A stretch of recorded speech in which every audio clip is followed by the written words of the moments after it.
Hi வணக்கம். இன்னைக்கு பார்த்தீங்கன்னா சிறகடிக்க ஆசை சீரியல் இன்னைக்கான எபிசோடு தாங்க பார்க்க போகிறோம். அந்த மனோஜை வந்து ஒரு வழியாக அந்த ரோகிணி கிட்டேருந்து காப்பாற்றி முத்துவும் மீனாவும் வீட்டுக்கு கூப்பிட்டு வந்திருப்பாங்க. அந்த நன்றி கொஞ்சம் கூட இல்லாமல் விஜயா என்ன பண்ணுவாங்கன்னா, இந்த வீட்டில் எல்லா கெட்டதும் நடக்குதுன்னா அதுக்கு காரணம் வந்து மீனா தான் அப்படின்ற மாதிரி மீனா மேலே பழிய போடுவாங்க. முத்துவாகட்டும், ரவி ஆகட்டும், அண்ணாமலை ஆகட்டும் எல்லாருமே வந்து எடுத்து சொன்னாலும் அவங்க வந்து ஏற்றுக்கவே மாட்டாங்க. இந்த வீட்டில் கெட்டது நடக்குதுன்னா அது மீனாவால் தான், அவள் மட்டும் அவள் புருஷனோட சந்தோஷமாக இருப்பாள், நான் இருக்கக்கூடாதா, நீங்கள் யாரும் நம்ப மாட்டீங்க, பாருங்க அவளுக்கு ஏதாவது என் தாலிக்கு ஆபத்து வந்துச்சுன்னா நான் அவளை தான் சொல்லுவேன்ற மாதிரி என்ன பண்ணுறாங்க, அழுதுகிட்டே அங்கேருந்து கிளம்பி போயிடுறாங்க. அப்படியே இந்த பக்கம் பார்த்தீங்கன்னா ரோகிணி வந்து அவங்க அம்மாவை பிடிச்சி திட்டுறாங்க. ஏன்னா அவள் போட்ட திட்டம் எல்லாம் முத்துவ மீனாவும் தவிடு பொடி ஆக்கியிருப்பாங்க.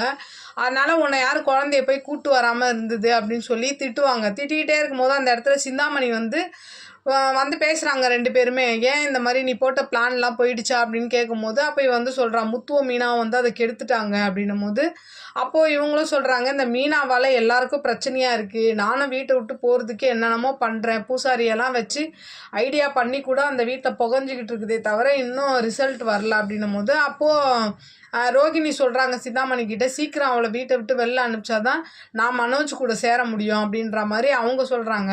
சிந்தாமணி என்ன நினைக்கிறாங்கன்னா, இவன் வீட்டை விட்டு போனால் தான் என்னோட பூ கம்பெனி வந்து கொஞ்சம் இதுவாகும், ஆர்டர் எல்லாமே அவளுக்கு தான் கொடுக்குறாங்க, எனக்கு யாரும் கொடுக்க மாட்றாங்கன்ற மாதிரி அவங்க மேலே கோபமாக இருக்காங்க. அப்படியே இந்த அடுத்த சீன் பார்த்தீங்கன்னா மீனா என்ன பண்ணுறாங்க, ஸ்ருதியோட ரெஸ்டாரண்ட்டுக்கு வந்து மனசு கஷ்டப்பட்டு வீட்டில் நடந்ததெல்லாம் சொல்லிக்கிட்டு இருக்காங்க. அப்போது ஸ்ருதி சொல்கிறாங்க, இதெல்லாம் நீங்கள் நம்பாதீங்க அப்படின்னு பேசிகிட்டே இருக்கும்போது அந்த இடத்துல நீத்து வராங்க. நீத்து வந்து என்ன பண்ணுறாங்கன்னா, வேலை செஞ்சதுக்கான செக்கை வந்து ரவி கிட்ட கொடுத்துட்டு அவங்கக்கிட்ட வந்து ஏதோ கிஸ் பண்ணுற மாதிரி ஏதோ மிஸ்பிஹேவியர் பண்ணிட்டு போவாங்க.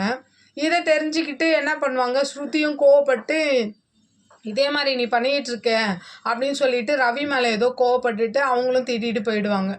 அப்படியே அடுத்த சீன் பார்த்தீங்கன்னா அண்ணாமலை ரோட்டில் பேசிக்கிட்டே வருவார். அப்போது வந்து ஒருத்தர் வந்து பிளான் பண்ணி தான் அவங்க வந்து இடிக்கிறான் அண்ணாமலையை. ஹெல்மெட்லாம் போட்டு வந்து அவர் வர்றதை பார்த்து என்ன பண்ணுறான், போய் இடிச்சிட்டு போயிடுறான். இவங்க உடனே ஹாஸ்பிட்டலில் போய் சேர்த்துட்றாங்க. விஜயா வந்து பார்த்துட்டு இதுக்கெல்லாம் காரணம் வந்து மீனா தான் அப்படின்னு சொல்லி பிடிச்சி திட்டுறாங்க. அதுக்கு வந்து ஸ்ருதியும் எவ்வளோ சொல்கிறாங்க, ரவி சொல்கிறாங்க, ஆனால் மனோஜும் விஜயாவும் கேட்குற மாதிரி இல்லை.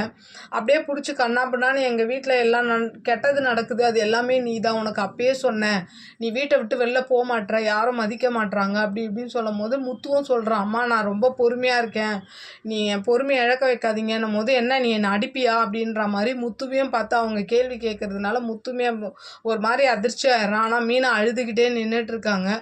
பார்ப்போம் நாளைக்கான எபிசோடு என்ன நடக்குதுன்னு பார்த்துட்டு நான் உங்களுக்கு ரிவ்யூ கொடுக்குறேன். என்னோடய சேனல் பிடிச்சிருந்தா லைக் பண்ணுங்கள், ஷேர் பண்ணுங்கள், கமெண்ட் பண்ணுங்கள், என்னோடய சேனலை சப்ஸ்கிரைப் பண்ணி சப்போர்ட் பண்ணுங்கள். நன்றி, வணக்கம், பாய்.